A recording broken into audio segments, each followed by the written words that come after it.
رب العالمين والصلاة والسلام على خاتم النبيين أما بعد فأعوذ بالله من الشيطان الرجيم بسم الله الرحمن الرحيم الصلاة والسلام عليك يا رسول الله وعلى آلك وصحابك يا حبيب الله الصلاة والسلام عليك يا نبي الله وعلى آلك وصحابك يا نور الله مدنی قاعدہ سبق نمبر 4.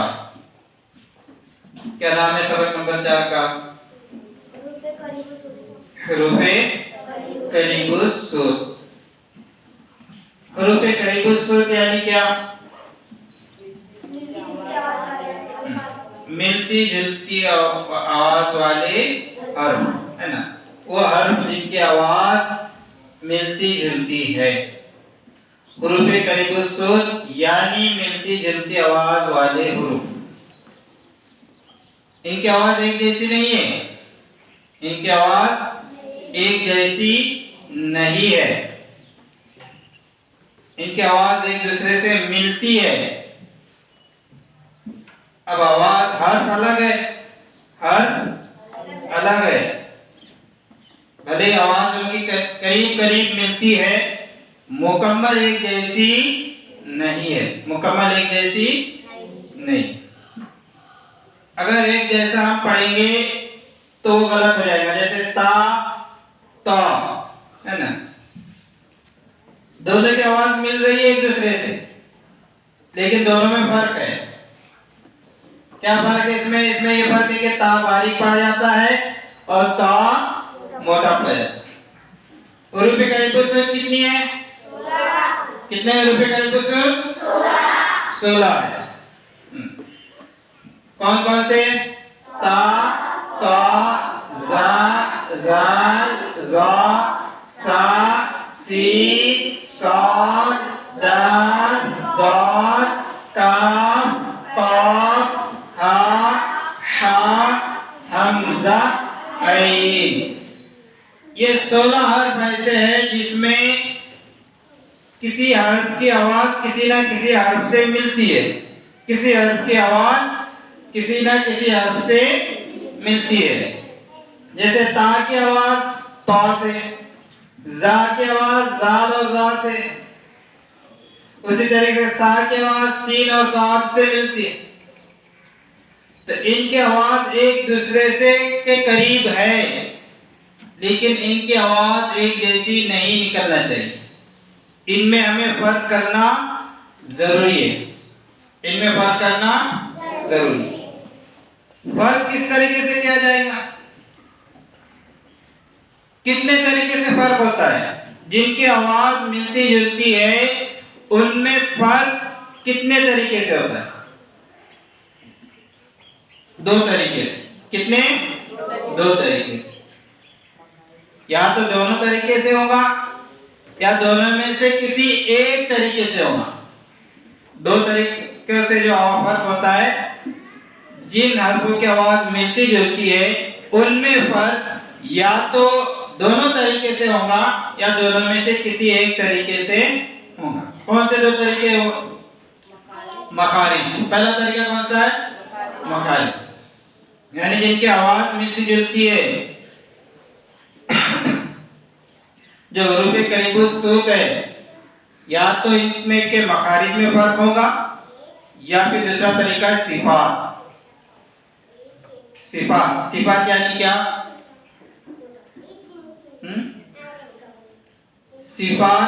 صفت کی جمع ہے یعنی خوبی. ان کے الگ الگ خوبی ہے، ہر حرف کی اپنی الگ خوبی ہے، الگ صفت ہے. تو یا تو صفت کی وجہ سے فرق ہوگا یا پھر مخرج کی وجہ سے فرق ہوگا. اب فرق دیکھیں کس طریقے سے.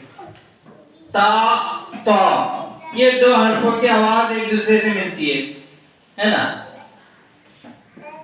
اب ہمیں دیکھیں گے ان کا مخرج سے فرق ہوتا ہے کیسے میں. مخرج سے فرق ہوگا. کیا اس میں مخرج سے فرق ہوگا؟ نہیں ہوگا. کیوں نہیں ہوگا؟ کیونکہ دونوں کا مخرج ایک ہے، دونوں کا مخرج ایک ہے۔ پھر ہم دیکھیں ان کی صفت خودی کیا ہے، تا باریک اور تا موٹا، ہو گیا الگ، تا باریک پڑھیں گے اور تا موٹا پڑھیں گے، اس طریقے سے ان دونوں حرف میں فرق ہو جائے گا۔ اب یہاں 3 حرف ہے جن کی آواز ایک دوسرے سے ملتی ہے، زا، زال، زا، زا، زال، زا۔ اب تینوں میں فرق کرنا ضروری ہے، تینوں میں فرق کرنا ضروری ہے۔ فرق کس طریقے سے کریں گے، زا ہے نا، زا، زا کا مخرج زال اور زا سے الگ ہے، زا کا مخرج زال اور زا سے الگ ہے۔ کیا مخرج ہے زا کا، زبان کی نوک اور دونوں دانتوں کے اندرونی کنارے سے ادا ہوتا ہے۔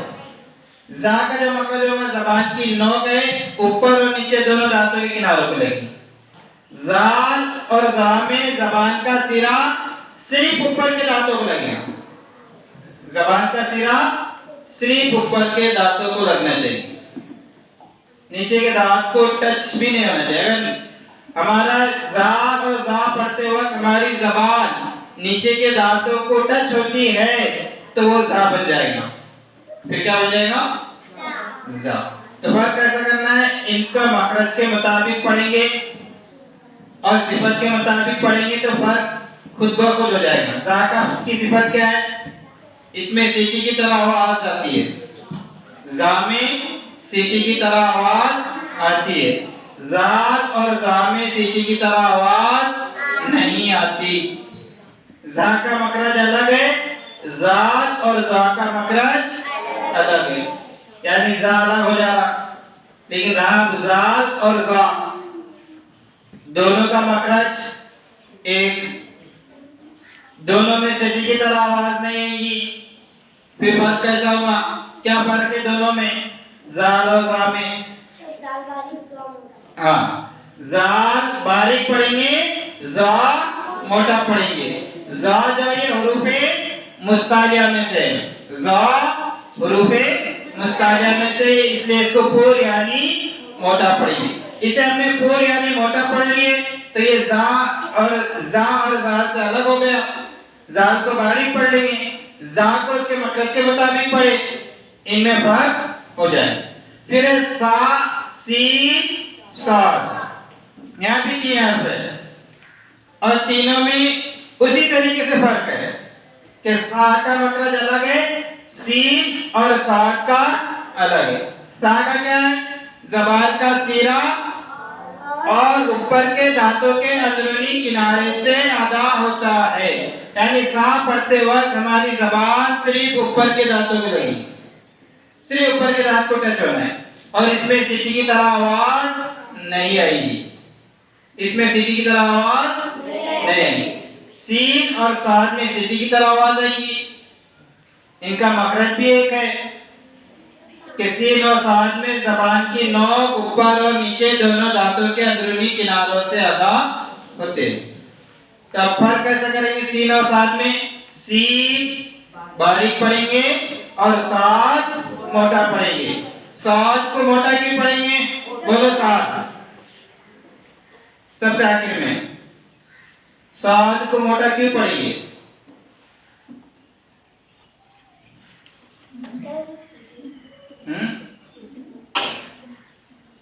زور سے بولو، صاد کو موٹا کیوں پڑھ رہے ہیں، سیٹی تو سین میں بھی ہے، سیٹی کی آواز دونوں میں نکلتی ہے،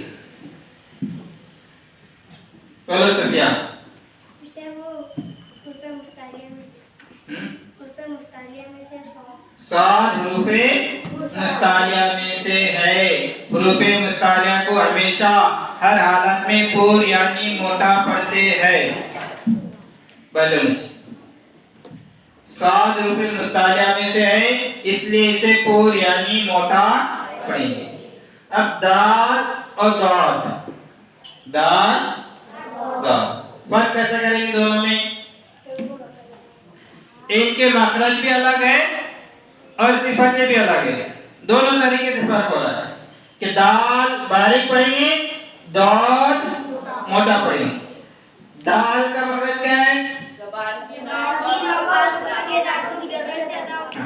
زبان کی نوک اور اوپر کے دانتوں کی جڑ سے ادا ہوتا ہے، جبکہ دال زبان کی کروٹ اور داڑھوں کی جڑ سے ادا ہوتا ہے.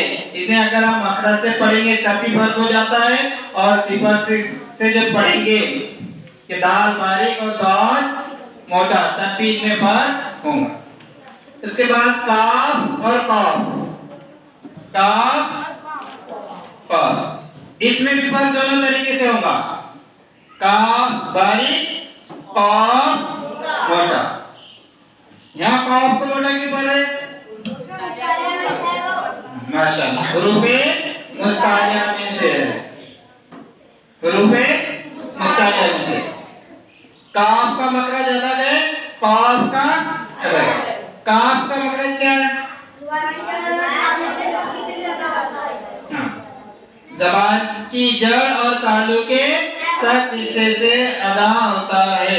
قاف کا مخرج زبان کی جڑ اور تالو کے نرم حصے سے ادا ہوتا ہے. اب ہا ہا ان میں فرق کیسا ہوگا؟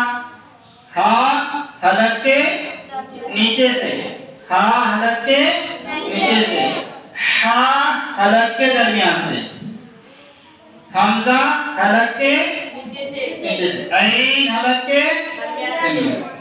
یعنی ان کے مخرج الگ الگ ہے. اس سے فرق اس میں ہو جائے گا. حمزہ کو حلق کے نیچے سے پڑھیں گے، عین کو حلق کے درمیان سے پڑھیں گے. اب آتے ہیں ہم سبق کی طرف. سمجھ لیے اس کو پڑھانے کا طریقہ بھی کیا ہے کہ اسی میں یہی بات دی ہوئی ہے. سبق نمبر 3 کے مطابق ہی سبق نمبر 4 ہے. بس اس میں ایک بات اضافہ ہے. کیا کون سی بات کا اضافہ ہے؟ کہ اس میں جو سبق بتایا گیا ہے، پڑھانے کا طریقہ جو ہے اور اس کی لکھنے کی جو ترتیب ہے، حروف قریب الصوت کے مطابق ہے. حروف قریب الصوت جو ترتیب دی گئی ہے نا سبق کو، حروف قریب الصوت کے مطابق اور مخارج کے قریب کے مطابق. یعنی یہاں سے لے کر تا تا تا تی تو، تا تی تو اور ہا ہی ہو، یہاں تک کہ جو ترتیب دی گئی یہ ترتیب حروف قریب الصوت کے مطابق ہے، جن کی آواز ملتی جلتی ہے.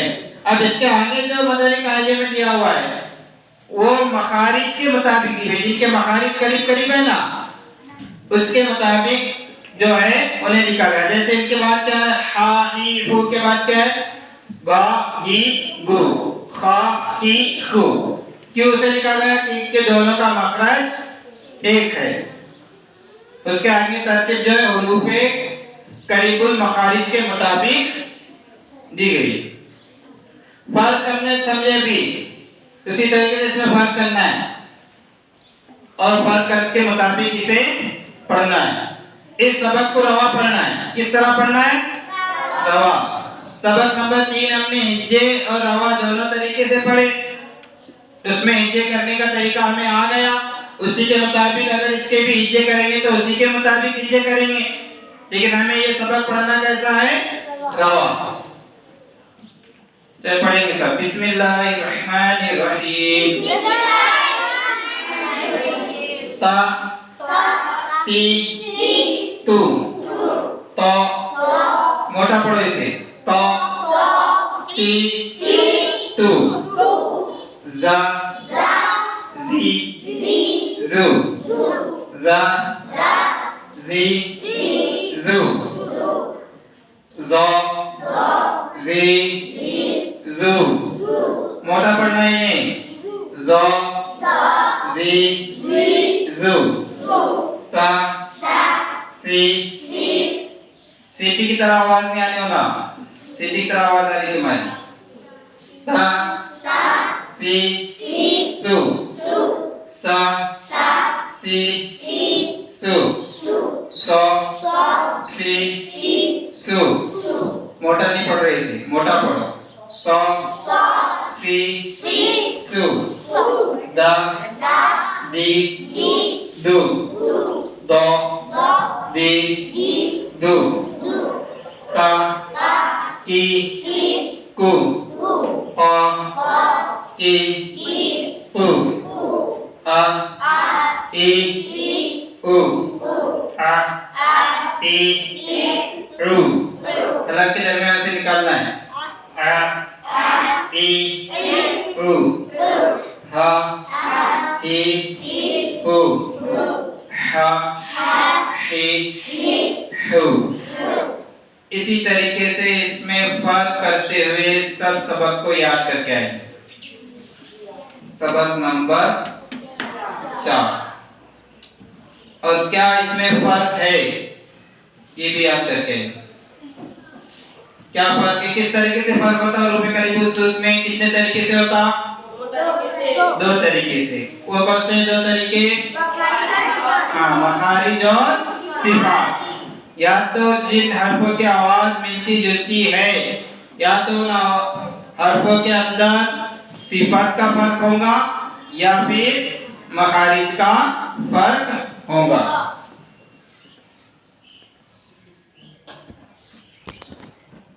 صلو علی الحبیب